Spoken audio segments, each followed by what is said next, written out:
olhada aí na linha de passe, né? Falando dessa vitória do Atlético Mineiro. Cara, realmente esse tipo de jogo assim, você não pode puxar para um lado, né, cara? O Lianco era para ter sido expulso também, vamos ser sinceros, né, gente? Ele pisou no braço do Dudu propositalmente. Eu sou contra qualquer tipo de coisa assim, favorecer ou não favorecer outro time. Para mim, os dois times tinham que entrar em campo sem nenhum precisar ser favorecido, né? Mas a arbitragem hoje devia ter chamado e expulsado os dois. Acredito que o Atlético ganharia o jogo da mesma forma, mas tinha que ter expulsado tanto o Gabigol quanto o Lian, porque sinceramente ele mereceu. Porque quando isso acontecer contra o Galo, o torcedor também vai dar sua grita aí, né? Mas a vitória foi justa, 3 pontinhos, e o Galo só depende dele para se classificar e ser o líder geral. Ele quer isso também, gosta. Ei, hoje teve um jogo no Mineirão que tem um pessoal que gosta de torcida contra também, de um lado e de outro, né? Acabou sendo melhor para o Atlético Mineiro. Tá com a cabeça meio... Porque o pessoal que gosta de torcida contra hoje estava a favor e foi pro vestiário mais cedo, né? Gabigol foi expulso, o Cruzeiro, acho que começou, pelo menos eu vi assim, para ele o jogo melhor, enquanto estava 11 contra 11, propôs a partida, mas aí perde o Gabriel. O que aumenta o peso do que o Gabriel fez. Você deu uma... Uma espetada? logo de cara do Gabigol. Não, De jeito nenhum. não merece hoje, Gosta né? contra, gosta a né? favor, não sei o quê. Não, o Gabigol se motiva com torcida contra, que é uma Isso, beleza. fala. Ele sabe usar isso a favor dele. Sem dúvida. Era um elogio até, mas fala pra ele, fala desse jogo aí. Dani, a gente vai discutir esse lance aí do Lianco com o Dudu, mas o Cruzeiro começa melhor, cria essa oportunidade aí, Marquinhos e Gabriel, né? O Marquinhos bem pelo lado direito. Foi a única chance. Não, mas o Cruzeiro, pelo menos com a bola, o Cruzeiro tinha a iniciativa. E até pelo clima do jogo, fez com que a gente estava falando do Santos, né? Esse problema do desequilíbrio, e o Cruzeiro do Diniz tinha esse desequilíbrio, pelo menos o ensaio do que ele tentou fazer, acomodando o Gabigol, o Dudu, o Matheus Pereira. E pelo clima do jogo, o Cruzeiro foi muito interessado na marcação, em recomposição, o Gabigol voltando bastante, até acaba exagerando, passando do ponto e sendo merecidamente expulso. Mas, fora a arbitragem, né, o contexto de VAR, falando do jogo, o Cruzeiro, nos minutos em que teve 11 contra 11, mostrou que comando de campo, ali, torcida a favor, poderia realmente ser mais competitivo, e depois que ficou 10 contra 11, o Atlético foi competente, e o Atlético até que vivia esse trauma, né, da final da Libertadores, que jogou praticamente a partida inteira com um a mais e não conseguiu produzir, acabou perdendo para o Botafogo. Dessa vez foi muito mais hábil. Já antes do intervalo, o Cuca avança os laterais, né, tanto o Natanael quanto o Arana passam a subir mais, a explorar essa fragilidade numérica do Cruzeiro, e a partir daí o Galo vai ganhando terreno. E no segundo tempo, aproveitando que o Júnior Alonso já tinha um cartão amarelo, o Cuca faz uma boa alteração, colocando o Palácios em campo, abre mais o campo, né? Até troca de lado, o Coelho vai para o lado esquerdo, o Palácios pelo lado direito, e com o campo mais aberto. O Scarpa trabalhando com o Rubens por dentro, o Arana também que participava por ali. O Atlético teve muito mais presença no campo ofensivo, consegue marcar com o Hulk, para mim uma bola defensável para o Cássio, acabou aceitando. No final define, já num contra-ataque, né, a necessidade do Cruzeiro de partir para cima, mas tem essas duas facetas. Um Cruzeiro bem no primeiro tempo, 11 contra 11, e um Galo que se aproveitou muito bem com soluções táticas, tanto no primeiro tempo quanto no segundo, para pressionar o Cruzeiro, para sair com a vantagem. Mas, para mim, tem uma questão de VAR aí. Para mim, o lance do Lianco com o Dudu é para expulsão e, no mínimo, para revisão de VAR. E aí eu dou razão à reclamação do Cruzeiro. Esse lance foi anterior à expulsão do Gabigol, foi aos 17 minutos. Se o Lianco tivesse sido expulso, a gente fica sempre no si, mas por uma questão de justiça e até de critério, era um lance que o VAR deveria ter chamado, porque o árbitro não vê o lance. O árbitro está distante e com a visão encoberta, pelo Lianco e o Dudu que está caído. Então ali, e mesmo que o árbitro tivesse tomado a decisão de não expulsar o Lianco, ele foi no VAR da mesma maneira que o VAR chamou para revisar o lance do Gabigol. E a expulsão do Gabigol, para mim, correta. E esse lance do Lianco, tem ali uma argumentação, até o Cuca usou, né? Porque o Dudu, ele recolhe o braço e, ao recolher o braço, o pé do Lianco estaria ali já na direção de pisar no gramado. Mas tem uma questão para mim que é fundamental. O Lianco, ele não estava saltando, ele estava olhando para o chão. E aí, se o árbitro... Ele não está desequilibrado. Se o braço mudou de direção, quem tem a obrigação de zelar pela integridade do adversário é quem está em pé ele faz um movimento de saltar o Dudu. Ele poderia simplesmente, o jogo está parado, ficar de pé, desviar. Andar em volta. A partir do momento que ele sobe o pé para cima do Dudu para passar por cima e pisa, e o final da ação é um pisão, deveria ter sido revisado e, para mim, expulsão. É o lance do Marcelo na Libertadores contra o Argentino Júnior. Quebrou a perna do cara. Não teve intenção, realmente foi acidental, mas o resultado disso foi uma fratura. E no caso do Lianco, não chegou a esse ponto, mas é um pisão. E para mim não tinha conversa ali. Se o árbitro tivesse visto o lance, para mim é expulsão. Só não vou entrar na onda do Alexandre Matos, que abriu a coletiva e disse que não, é que eu achei estranho o VAR ser do Paraná e o Cuca, todo mundo sabe que é do Paraná. Pô, se a gente começar a olhar o estado que nasceu, cada treinador, para o estado, aí não vai ter como fechar a escala. E no final, ele disse que o Cruzeiro não vai mais aceitar a arbitragem mineira, sendo que ele reclamou do VAR, que é do Paraná. Aí realmente... Concordo que o lance do Lianco era no mínimo para revisão. Eu acho até que para expulsão também. Sim, mas a derrota também está muito na conta do Gabriel, né? O Gabriel foi responsável no nível muito alto. O Gabriel comprometeu o jogo do Cruzeiro. Independentemente do que o VAR depois de perder um gol.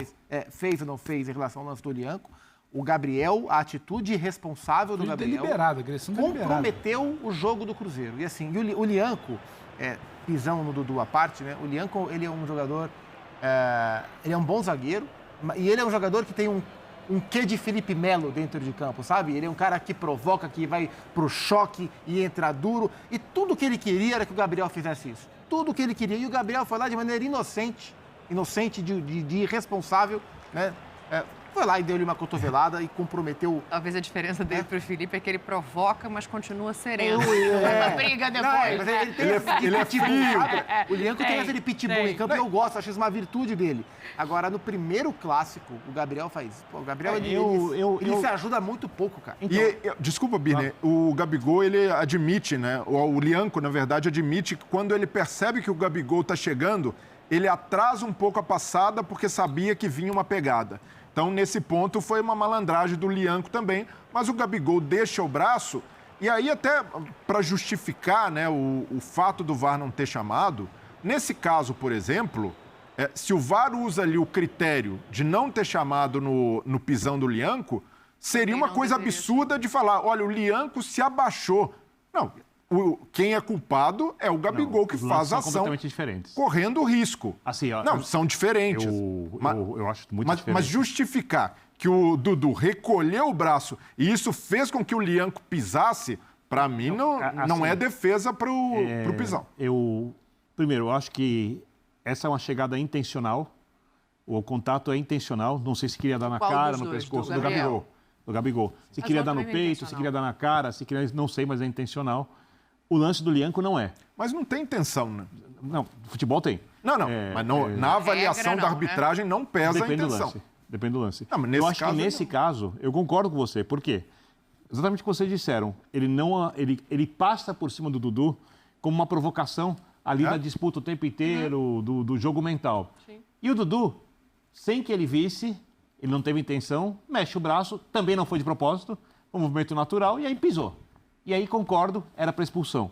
Porque ele podia ter evitado a provocação. A partir do momento que tem a provocação, e mesmo que seja um pisão involuntário, eu tenho certeza que foi involuntário, ele não quis pisar no braço do Dudu, é expulsão. Hoje em dia o futebol é assim, né? Esse tipo de coisa está sendo coibida, então, perfeito. Acho que errou a arbitragem, entendo e concordo com a reclamação dos cruzeirenses. Tem uma coisa no Gabigol que me incomoda um pouco. O quê? Só uma? E não é nem no Gabigol. Não, é só uma mesmo. Ultimamente o Gabigol tem incomodado muita gente. Mais do que agradado, né? Eu acho que, como o futebol de hoje virou muito algo dos personagens, algumas vezes eu vejo os personagens muito acima dos clubes, eu não estou falando que os personagens não têm que ser destaques, mas eles ainda são dos clubes.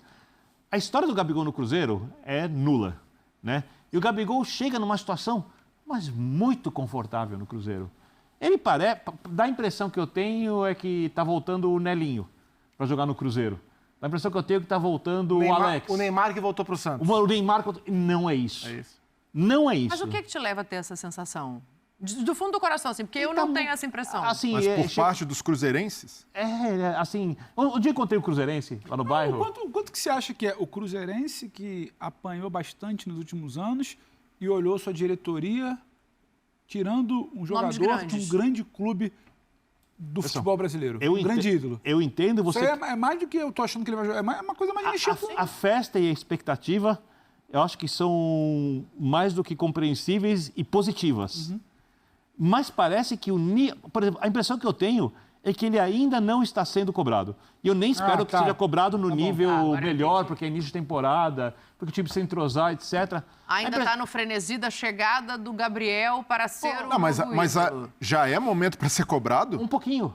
Para não fazer isso. Não, pontualmente, Para quem sabe participar um pouquinho mais da marcação de pressão e saída de bola em alguns momentos. Mas hoje ele já participou mais. Um pouco. É o clássico. Pouco. Então, estádio cheio, clássico. Quebra recorde de público. Uma loucura. Pode deixar o Atlético fora da fase final.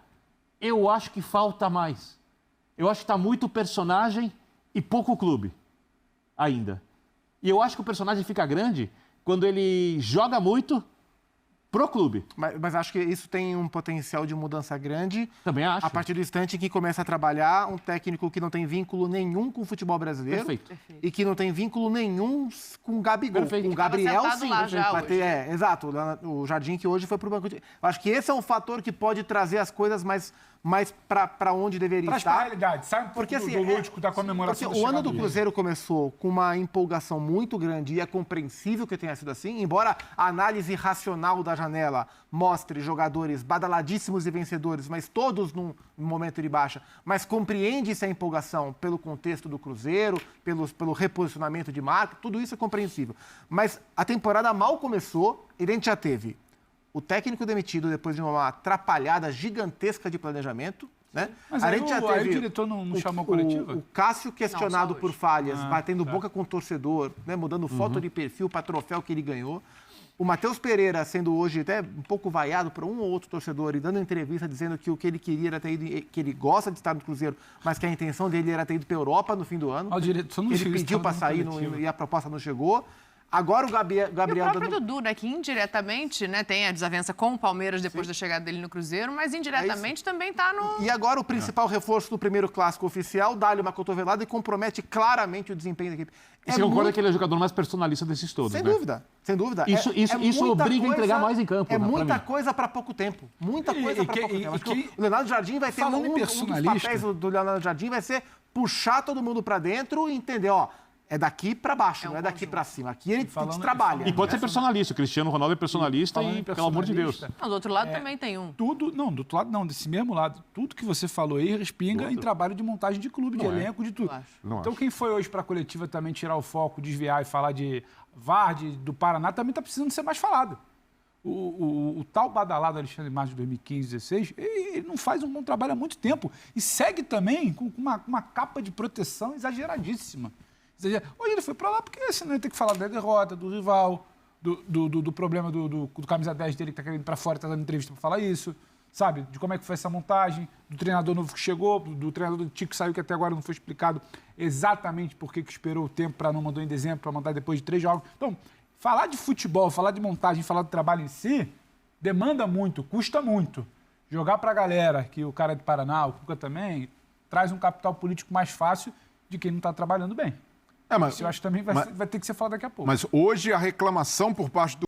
É isso aí, galera. Vitória importantíssima, deixou o Atlético Mineiro vivo na competição, né? Óbvio que não era esperado, né?